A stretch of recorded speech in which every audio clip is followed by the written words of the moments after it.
पूरा कैंपेन अगर हम देखें, चाहे वो राहुल गांधी भाषण दें, प्रियंका गांधी भाषण दें, खड़गे जी दें, अखिलेश यादव दें, शरद पवार दें या आम आदमी पार्टी के नेता दें, सब एक स्वर में एक ही बात कहते हैं, अगर मोदी जी तीसरी बार प्रधानमंत्री बने तो संविधान खत्म कर देंगे, आरक्षण खत्म कर देंगे, इस देश में फिर कभी चुनाव नहीं होगा। देखो, सबसे पहली बात तो यह कि अगर नहीं, 4 जून को परिणाम जब आएंगे मोदी जी ही प्रधानमंत्री होंगे। 3 चरणों के चुनाव संपन्न हो चुके हैं। 3 चरणों के चुनाव संपन्न हो चुके हैं। 285 सीटों पर चुनाव संपन्न हो चुके हैं। और मुझे देश के सबसे बड़े राज्य में तो मैं प्रचार में लगाई हूं, 9 राज्यों में जाने का अवसर प्राप्त हुआ है। और सचमुच भारत की जनता कृतज्ञता ज्ञापित करना जानती है। हमारे यहां सनातन धर्म की परिभाषा ही यह कही गई है, कृते च प्रति कर्तव्यम एष धर्म सनातन। हम सनातनी इसलिए हैं, हर कालखंड में रहेंगे, सम विषम परिस्थितियों में भी रहेंगे, लेकिन साथ साथ अगर किसी ने कुछ किया है तो वक्त आने पर उसको हम उसी रूप में, उसी प्रकार से सम्मानजनक ढंग से उसका जवाब भी देंगे। मोदी जी ने किया तो मोदी जी को लोग उसी सम्मान के साथ अपना समर्थन दे रहे हैं, जहां जा रहे हैं, कहीं भी, वेस्ट बंगाल, बिहार, महाराष्ट्र, छत्तीसगढ़, राजस्थान, कहीं भी जा रहे हैं, जम्मू कश्मीर, उत्तराखंड, जहां गए सब जगह एक ही बार, हर एक जवान पर एक ही शब्द है कि फिर एक बार, सबकी जवान पर एक ही शब्द है। ये चीजें दिखाती हैं कि वो मगर नहीं या अगर नहीं, ये उनके मुंह से ईश्वर निकाल रहा है कि मोदी जी को फिर से आ रहा है, मोदी जी फिर से आ रहे हैं, तीसरी बार भी मोदी जी को ही बनना है। और कोई संदेह नहीं कि जो अब स्वर निकल रहे हैं कि अब की बार 400 पार होना है, तो वह भी उधर हम आगे बढ़ चुके हैं। लेकिन यही तो कह रहे हैं 400 पार इसलिए कि संविधान को बदल देंगे। देखो, ये मोदी जी ने 10 वर्ष तक, मोदी जी फुल मेजॉरिटी के साथ, यानी अकेले भारतीय जनता पार्टी के पास इतना समर्थन था कि वो सरकार चला सकती थी। एनडीए को साथ में लेकर के मोदी जी ने 10 वर्ष तक सरकार चलाई है। इन 10 वर्ष में कभी संविधान के साथ कोई खिलवाड़ हुआ?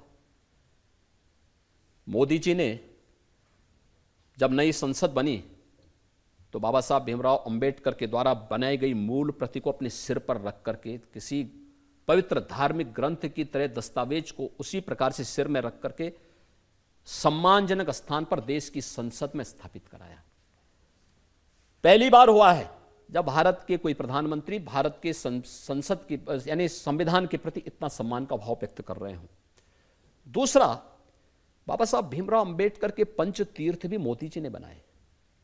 कांग्रेस ने तो बाबा साहब भीमराव अंबेडकर को हमेशा अपमान किया, उनको चुनाव हराया था, हमेशा उनको अपमान कराया। और बाबा साहब भीमराव अंबेडकर के द्वारा बनाए गए संविधान में उनकी अनिच्छा के बावजूद धारा 370 इन्होंने जोड़ी थी। फ्रीडम टू स्पीच का पहला अमेंडमेंट कांग्रेस लेके आई थी। 42वें संविधान संशोधन के माध्यम से कांग्रेस ने, इंदिरा गांधी जी ने अपने समय में देश के संविधान में इतना व्यापक संशोधन किए कि 42वां संशोधन ही मिनी संविधान कहलाने लग गया। और इन लोगों ने पहले जस्टिस रंगनाथ की अध्यक्षता में एक कमेटी गठित की थी जिसने इस बात की सिफारिश की थी कि ओबीसी को मिलने वाले 27% आरक्षण में से 6% आरक्षण मुस्लिम समाज को दे देना चाहिए। भारतीय जनता पार्टी, एनडीए ने विरोध किया था। फिर कांग्रेस ने सच्चर कमेटी की रिपोर्ट प्रस्तुत की। सच्चर कमेटी की, जस्टिस राजेंद्र सच्चर की अध्यक्षता में जो कमीशन गठित किया था, उस कमीशन ने भी इस बात की सिफारिश की, जब उन्हें लगा कि भारतीय जनता पार्टी और एनडीए इस बात का विरोध कर रही है कि बाबा साहब भीमराव अंबेडकर ने बहुत स्पष्ट कहा कि धार्मिक आधार पर आरक्षण नहीं हो सकता, तो उन्होंने दूसरा रास्ता अपनाया जस्टिस सच्चर कमेटी के आधार पर कि मुस्लिम समुदाय से जुड़ी हुई कुछ जातियों को ही अनुसूचित जाति में शामिल कर दो, जिससे अनुसूचित जाति और जनजाति के आरक्षण पर सेंध लगाई जा सके। तब भी भारतीय जनता पार्टी ने विरोध किया था। आज कांग्रेस उसी साजिश का हिस्सा बनाना चाहती है। ये जातीय जनगणना, पहले जातीय जनगणना करेंगे, फिर जातियों को आपस में लड़ाएंगे, फिर आपस में लड़ा करके इनसे कहेंगे कि देखो आपस में आप लोगों में काफी मतभेद है, तब तक मुस्लिम समाज को आपके आरक्षण में से कुछ हिस्सा हम दे देते हैं। लेकिन भारतीय जनता पार्टी इसको कतई ये डकैती डालने की छूट कांग्रेस या इंडी गठबंधन को नहीं देने वाली है और इनके मंसूबों को बाबा साहब भीमराव अंबेडकर के द्वारा बनाए गए संविधान में इनके द्वारा जो षड्यंत्र किया जा रहा है, इस षड्यंत्र को कभी सफल नहीं होगा। ये जनता से हम लोग 2 सवाल ले सकते हैं। आप पूरा देश घूम रहे हैं, इस चुनाव में आपको किसकी लहर लग रही है, किसकी हवा लग रही है? देखिए, मैंने कहा ना कि पूरे देश के अंदर एक ही आवाज है,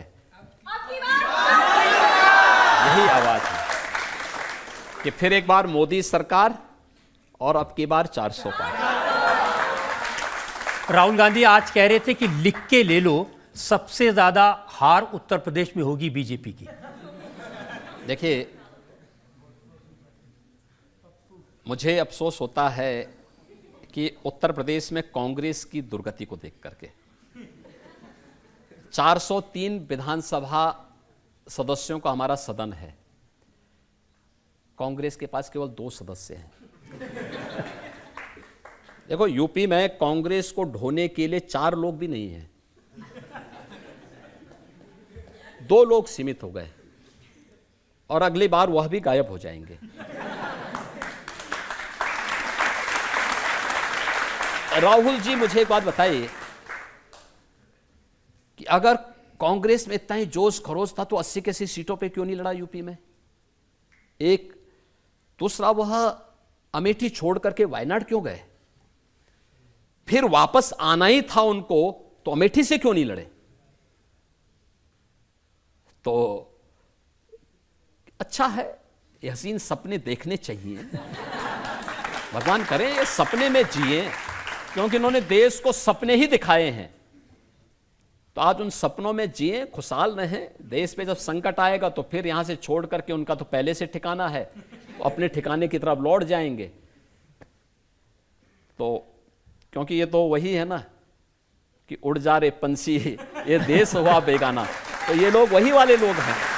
4 जून के बाद मुझे लगता है कि कोई पूछने वाला नहीं मिलेगा। आप कह रहे हैं 2 ये लड़के साइकिल पे घूम रहे हैं, कुछ नहीं मिलेगा?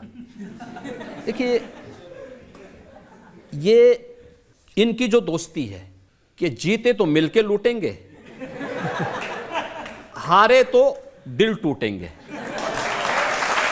और यूपी जानता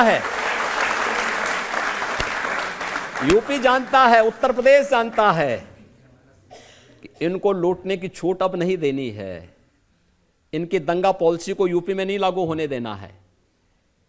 इसलिए यूपी ने 2017 में ही 2 लड़कों की जोड़ी को पूरी तरह खारिज कर दिया था। और उसके बाद उत्तर प्रदेश के अंदर आज मोदी जी के मार्गदर्शन में सरकार एकदम बुलेट ट्रेन की स्पीड की तरह चल रही है। तो इनको कुछ दिखाई नहीं देता, क्या करें, कुछ समझ ही नहीं पा रहे हैं क्या कैसे हो रहा है सब। इसलिए जब तक वे कुछ सोच पाते हैं तब तक हमारी स्पीड काफी आगे बढ़ चुकी होती है।